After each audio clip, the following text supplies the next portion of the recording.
Jadi selama ini kamu yang telah mencuri uang Mas Dion? Iya. Mas, aku bisa jelasin semuanya, Mas. Jelasin apa lagi? Dan ini, barang-barang mahal ini pasti kamu beli dengan uang hasil curianmu itu kan? Aku gak nyangka ternyata kamu sejahat ini, Monik. Mas, maafin aku, Mas. Aku bisa jelasin semuanya. Sekarang juga kamu pergi dari sini. Aku akan mengurus perceraian kita. Pergi kamu. Selang beberapa menit setelah Rino mengusir Monik, Rino pun langsung melaporkan Monik atas pemalsuan tanda tangan sekaligus pencurian uang. Namun, setelah polisi melakukan penyelidikan, ternyata Monik juga terbukti beberapa kali melakukan tindakan kriminal sebagai pelakor, termasuk tindakannya yang ingin merebut suami dari sahabatnya. Setelah semua bukti sudah terkumpul, akhirnya pemerintah memutuskan bahwa Monik harus segera dieksekusi. Hari ini, proses eksekusi akan segera dilakukan. Seperti biasa, aku menjemput terpidana menggunakan ambulan. Begitu sampai tempat eksekusi, seorang petugas langsung datang mendekati Monik. Aku melihat wajah Monik yang sangat ketakutan, apalagi saat petugas tersebut mengikat kedua tangan Monik. Monik sempat memberontak, menolak untuk dieksekusi. Akhirnya, petugas pun memperlakukan Monik dengan sangat kasar. Ia membawa Monik ke ruangan eksekusi secara paksa. Sesekali, Monik melihat ke arahku dan meminta pertolongan. Eksekusi kali ini dilakukan di tempat khusus, yaitu sebuah ruangan luas yang tidak beratap. Begitu aku masuk, rupanya sebuah perapian lengkap dengan besi-besi panggangnya sudah dipersiapkan. Petugas pun meletakkan tubuh Monik dan mengikatnya di atas besi-besi. Aku melihat Monik sudah seperti ayam panggang. Aku juga bisa mendengarkan jeritan Monik yang sangat keras. Ia tengah kepanasan saat tubuhnya menempel pada besi panas yang menopangnya. Beberapa menit setelah Monik merasakan panasnya besi, salah satu petugas mulai memperbesar api yang ada di bawah tubuh Monik. Sementara petugas lain memutar-mutarkan besi penopang tubuh Monik. Ya, kali ini Monik benar-benar terlihat seperti ayam panggang. Monik tidak berhenti menjerit kepanasan. Air matanya pun tidak berhenti mengalir. Aku sendiri tidak bisa membayangkan betapa panasnya tubuh Monik. Tali yang berada di mulutnya membuat Monik tidak bisa berkata apa-apa selain menjerit kepanasan. Semakin lama, api yang menyambar tubuh Monik terlihat semakin besar. Sebagian bajunya sudah habis terbakar.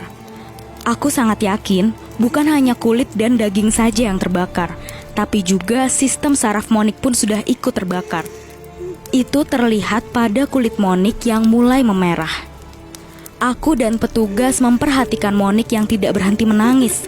Jeritannya semakin histeris ketika api yang membakar tubuhnya menjadi semakin besar. Ia meronta, seakan berusaha untuk melepaskan tubuh dari ikatan yang menjeratnya. Seperti yang bisa kalian bayangkan, terbakar hidup-hidup adalah proses kematian yang sangat menyakitkan. Itulah yang dialami pelakor kali ini. Saat ini, sistem saraf Monik yang terbakar sudah mulai mengalami kerusakan. Sebentar lagi, Monik akan mengalami yang namanya mati rasa. Namun, sebelum Monik mengalami mati rasa, petugas cepat-cepat memperbesar kobaran apinya, sehingga membuat Monik semakin merasa kesakitan. Aku sudah tidak bisa lagi melihat tubuh Monik karena tertutup oleh kobaran api yang begitu besar. Suara Monik pun perlahan sudah mulai menghilang. Selang beberapa menit, petugas mematikan api. Aku melihat tubuh Monik yang sudah gosong. Kemudian, aku segera memastikan kematiannya sebelum jasadnya dimasukkan ke kantong jenazah. Dari data yang aku peroleh, semua kejahatan Monik berawal karena dia selalu iri pada sahabatnya yang bernama Desi. Desi dan Monik sudah menjadi sahabat semenjak mereka berada di bangku SMA sampai sekarang. Suatu hari saat di kafe, mereka mulai membicarakan tentang jodoh dan pernikahan. Monik adalah tipe orang yang sangat berambisi untuk mendapatkan suami yang kaya raya. Sedangkan Desi adalah wanita polos yang tidak begitu peduli dengan pria atau suami yang kaya. Kamu itu harus hati-hati sama pria yang kaya. Kamu gak harus nyari yang kaya, Monik. Yang penting ngerti sama kamu, kata Desi pada Monik. Mendengar perkataan Desi, Monik pun tersenyum lebar. Setelah itu, Desi meminta izin pada Monik untuk pergi ke toilet. Namun, di tengah perjalanan menuju toilet, seorang pria yang bernama Rino tiba-tiba menabrak tubuh Desi hingga Desi terjatuh. Rino langsung meminta maaf pada Desi dan segera menolongnya. "Aduh, maaf, saya nggak sengaja," kata Rino pada Desi. Rino tidak bisa melepaskan pandangannya terhadap Desi. Begitupun dengan Desi.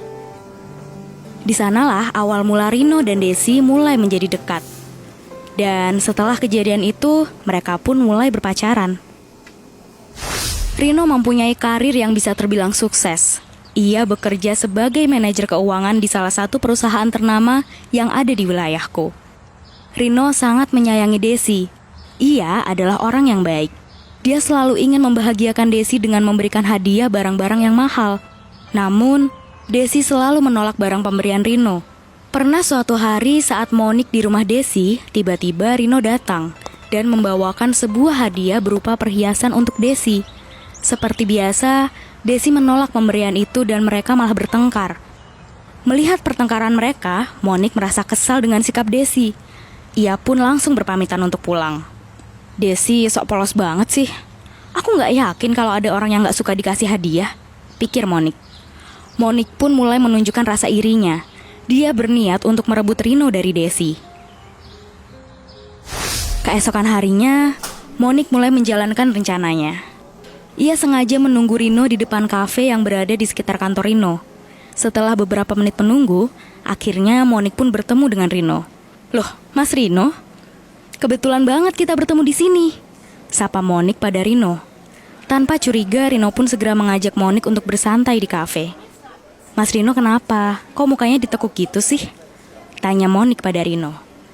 "Oh, itu. Aku habis beliin gelang buat Desi. Tapi bingung, gimana ya cara ngasihnya biar dia mau nerima gelang ini?" jawab Rino pada Desi. Mendengar hal itu, Monik menjadi kesal. Dia pun tidak kehabisan akal. "Oh, itu. Gimana kalau ngasihnya lewat aku aja, Mas? Aku yakin sih kalau lewat aku, Desi pasti mau kok nerimanya." Sebenarnya tuh, Desi suka sama hadiah yang mahal-mahal begini.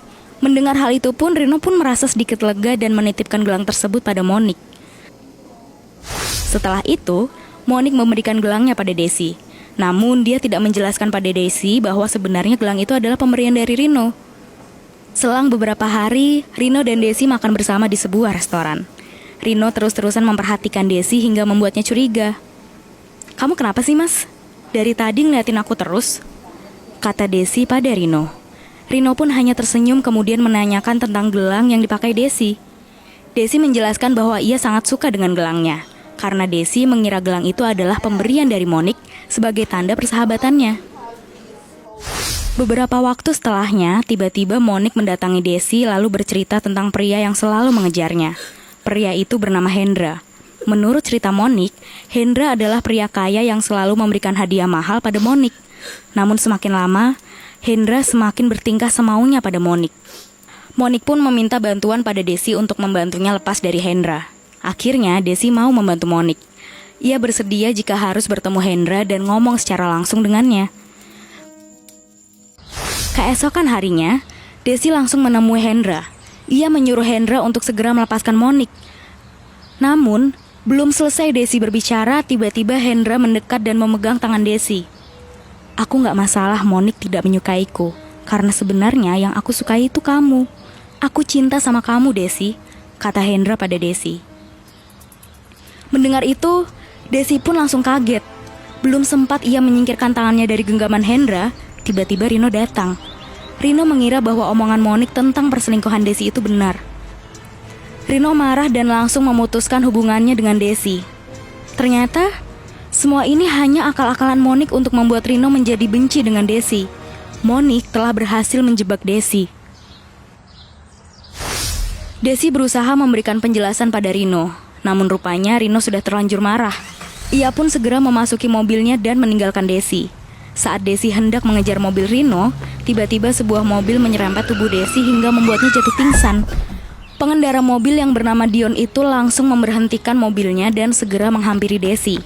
Melihat kondisi Desi, Dion mulai panik dan segera membawanya ke rumah sakit. Melihat Desi dan Rino bertengkar, Hendra pun merasa senang. Ia terus-terusan tersenyum. Selang beberapa menit, Monik datang dengan membawa sejumlah uang. "Nih, bayaran buat kamu. Kerja bagus," kata Monik pada Hendra. Tanpa banyak bicara, Hendra pun langsung menerima uang tersebut. Monik terlihat sangat senang karena rencananya untuk menjebak Desi telah berjalan dengan lancar. "Sebentar lagi, Mas Rino akan menjadi milikku," pikir Monik. Monik sangat puas karena bisa merebut Rino dari sahabatnya sendiri. Di sisi lain, semenjak Dion membawa Desi ke rumah sakit, mereka menjadi saling kenal. Beberapa bulan kemudian, mereka menjadi semakin dekat hingga akhirnya mereka pun memutuskan untuk berkencan. Rupanya, Dion sangat serius menjalin hubungan dengan Desi. Hingga suatu hari dia pun melamar Desi. "Desi, aku tahu ini terlalu cepat bagi kita. Tapi aku serius sama kamu. Aku ingin membahagiakan kamu. Kamu mau gak jadi istriku?" kata Dion pada Desi. Tanpa banyak bicara, Desi pun langsung menerima lamaran Dion. Beberapa hari kemudian, Dion mengajak Desi berkunjung ke rumahnya. Dia berencana mengenalkan Desi pada adiknya. Sesampainya di rumah, Dion pun mempersilahkan Desi untuk segera masuk. Kemudian mereka mulai mengobrol. Beberapa menit setelah itu terdengar suara mobil, bertanda bahwa adiknya telah datang. Dion segera menyusul adiknya dan menyuruh Desi untuk menunggu. Desi sangat terkejut ketika melihat Dion masuk bersama Rino. Begitu juga dengan Rino. Dion pun mulai mendekati Desi. "Nah, Rino, ini Desi, calon istri kakak," kata Dion pada Rino. Kemudian, dengan canggung Rino dan Desi pun mulai bersalaman. Ternyata, selama ini Rino adalah adik kandung Dion. Setelah kejadian itu, Rino pun menjadi semakin benci pada Desi. Dalam benaknya, Desi hanya wanita matre yang suka memanfaatkan laki-laki. Kemudian Rino mulai menceritakan hal itu pada Monik. Mendengar itu, Monik pun segera memanfaatkan situasi. Dia menghasut Rino untuk menikahinya dengan alasan supaya Rino tidak kalah dengan Desi ataupun kakaknya. Tanpa pikir panjang, Rino pun mengiyakan saran dari Monik. Hingga suatu hari saat Dion dan Desi makan malam, tiba-tiba Rino datang bersama Monik. Rino mengenalkan Monik pada Dion sebagai calon istrinya. Dion pun senang mendengar hal itu, sementara Desi, ia sangat terkejut mendengarnya. Desi berniat memberitahu Dion tentang masa lalunya bersama Rino. Namun setelah Desi hendak mengutarakannya, Dion selalu melarang. "Desi, aku sudah tidak peduli dengan masa lalumu. Aku harap kamu bisa membuka lembaran baru denganku, bahagia bersamaku," kata Dion pada Desi. Mendengar itu, Desi pun mengurungkan niatnya untuk menceritakan tentang masa lalunya bersama Rino. Sampai akhirnya mereka berdua pun memutuskan untuk menikah. Namun karena Monik dan Rino juga akan segera menikah, akhirnya mereka memutuskan untuk mengadakan pesta pernikahan bersama. Beberapa minggu setelah menikah, Monik menyuruh Rino untuk cuti bekerja. "Mas, kamu kok masih kerja sih? Harusnya kamu kan cuti. Kita bulan madu," tanya Monik pada Rino. "Mana mungkin aku cuti, sedangkan Kak Dion atasan aku aja gak ngambil cuti," jawab Rino. Mendengar penjelasan Rino, Monik pun terkejut. "Jadi Mas Dion atasan kamu, Mas?" "Iya, dia direktur utama di kantor," jawab Rino pada Monik. Monik merasa kalau dia telah salah menikahi Rino. Dia kembali iri dengan Desi karena suaminya lebih kaya daripada Rino. Monik pun mempunyai rencana untuk merebut Dion dari Desi. Monik memakas Rino untuk terus-terusan bekerja supaya bisa kaya seperti kakaknya. Namun hal itu justru membuat Rino menjadi kesal sehingga membuat dia malas untuk pulang. Kebetulan mereka berempat tinggal dalam satu rumah. Monik tidak kehabisan akal. Dia pun mulai mendekati Desi lagi dengan berpura-pura meminta maaf pada Desi. "Desi, maaf ya, kalau kemarin-kemarin sikapku keterlaluan sama kamu. Kamu mau kan jadi sahabatku lagi?" kata Monik pada Desi. Tanpa curiga, Desi pun memaafkan Monik dan mereka kembali akrab. Semenjak saat itu mereka kembali menjadi dekat. Rupanya Monik telah berhasil mengambil hati Desi. Kadang mereka hangout bareng. Sampai suatu hari, Monik meminta Desi untuk menemaninya shopping. Sesampainya di butik, Monik memborong semua baju-baju dengan harga yang mahal. Namun saat hendak membayar, Monik berpura-pura kalau dompetnya tertinggal. "Aduh, Desi, dompet aku ketinggalan nih. Kayaknya gara-gara aku ganti tas deh. Aku pinjam uangmu dulu ya. Nanti begitu sampai rumah aku bayar semua," kata Monik pada Desi. Desi pun akhirnya membayar semua belanjaan Monik. Keesokan harinya saat Dion pulang kerja, dia melihat Monik sedang menyiapkan beberapa makanan. "Loh, Desi kemana? Tanya Dion pada Monik. Kemudian Monik pun menjawab, "Loh, kan lagi pergi sama Mas Rino, Mas. Katanya mau nemuin kamu. Kok kamu malah pulang sendirian?" Mendengar hal itu, Dion menjadi sedikit curiga dan segera meninggalkan Monik. Dion mencoba menelpon Desi, namun tidak ada jawaban. Selang beberapa menit saat Dion kembali ke meja makan, Monik mulai menggodanya. Ia menuangkan teh ke gelas Dion dengan sedikit memamerkan tubuhnya. Namun, Dion sama sekali tidak tergoda olehnya. Monik semakin kesal hingga akhirnya dia mengarang cerita bahwa selama ini dialah yang menyiapkan makanan buat Dion. Dia juga yang mengaku bahwa Desi tidak pernah memasak apalagi mengurus rumah.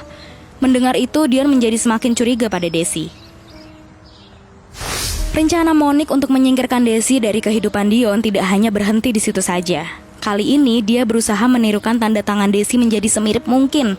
Ia terus-terusan berlatih menirukan tanda tangan Desi, hingga akhirnya tanda tangan itu menjadi sangat mirip, atau bahkan bisa dibilang sama. Setelah Monik berhasil menirukan tanda tangan Desi, dia pun segera pergi ke bank untuk mengambil uang Dion dengan memakai tanda tangan Desi. Seperti biasa, setiap akhir bulan Dion selalu ngecek data-data transaksi keuangannya. Dion terkejut saat melihat nama Desi mengambil uang dengan jumlah yang sangat besar. Belum lagi pengeluaran kartu kredit Desi yang jumlahnya juga besar. Seketika itu juga Dion langsung menanyakannya pada Desi. "Desi, kamu ngambil uang sebanyak ini itu buat apa?" tanya Dion pada Desi. Mendengar itu, Desi pun bingung. Dia mengaku pada Dion bahwa ia tidak pernah mengambil uang, apalagi dengan jumlah yang sangat besar. Namun Dion tetap tidak percaya, karena memang nama Desi lah yang ada di daftar transaksi. Dion menjadi sangat marah pada Desi. Sejak saat itu, hubungan Dion dan Desi mulai renggang. Nampaknya kemarahan Dion tidak main-main. Dia sudah tidak memperdulikan Desi lagi. Hingga suatu hari tiba-tiba Desi jatuh sakit. Ia merasakan sakit yang luar biasa pada bagian perutnya, hingga membuatnya jatuh pingsan. Beruntungnya saat Desi pingsan, tiba-tiba Rino datang. Melihat Desi yang sedang tergeletak di lantai, Rino pun segera membawa Desi ke rumah sakit. Setelah dilakukan pemeriksaan, dokter menjelaskan bahwa ternyata Desi sedang hamil. Mendengar itu, Desi langsung senang, begitupun dengan Rino. Saat hendak pulang, tiba-tiba perutnya kembali sakit sehingga membuat tubuhnya menjadi lemas. Melihat itu, Rino pun segera membantunya. Saat Rino membantu Desi, tiba-tiba Monik datang. Ia segera mengeluarkan handphone dan memotret mereka berdua. Ternyata semua ini merupakan rencana Monik.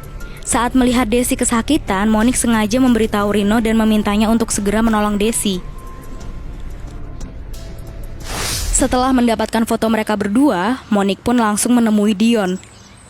Dia menemui Dion dengan raut wajah yang sedih. Bahkan dia pura-pura menangis dan memeluk Dion. Melihat itu, Dion langsung panik. "Loh, kamu kenapa, Monik? Apa kamu bertengkar dengan Rino?" tanya Dion pada Monik. Monik pun berhenti menangis dan menjelaskan pada Dion bahwa Desi dan Rino mempunyai hubungan gelap. Awalnya Dion marah pada Monik. Ia sama sekali tidak percaya dengan apa yang dikatakan Monik. Kemudian Monik segera memperlihatkan foto-foto mereka berdua. Setelah melihat foto tersebut, Dion tetap tidak percaya. Hingga akhirnya Monik pun mulai membuka masa lalu antara Rino dan Desi. "Aku yakin mereka berdua mempunyai hubungan gelap, Mas. Apalagi mereka dulu pernah pacaran. Jangan bilang Mas Dion gak tahu fakta ini," kata Monik pada Dion. Mendengar hal itu, emosi Dion langsung memuncak. Setelah itu, Dion pun segera pulang dan menemui Desi. Sesampainya di rumah, Desi langsung memberitahu Dion bahwa dia sedang hamil. "Hamil? Anak siapa itu? Pasti bukan anakku kan?" kata Dion pada Desi. Mendengar ucapan Dion, ia pun langsung kaget dan lemas. Berulang kali Desi menjelaskan bahwa anak yang ada di dalam kandungannya adalah anak Dion. Namun karena sudah terlanjur emosi, Dion pun tidak mempercayai Desi. Akhirnya Dion pun mengusir Desi dari rumahnya. Di sisi lain, Monik sedang menikmati kemenangannya. Ia sangat senang karena telah berhasil menyingkirkan Desi. Namun, kesenangan itu tidak bertahan lama. Rino mulai mengetahui semua kebusukan Monik. Suatu hari, Rino telah menemukan bukti pemalsuan tanda tangan Desi yang dilakukan oleh Monik. Semua itu berawal saat Rino melihat barang belanjaan Monik yang harganya sangat mahal. Ia pun mulai curiga. Dari mana Monik mendapatkan uang sebanyak ini? Pikir Rino. Kemudian ia melihat sebuah berkas pengambilan uang yang diselipkan di antara buku-buku. Di dalam berkas tersebut tertera nama dan tanda tangan Desi.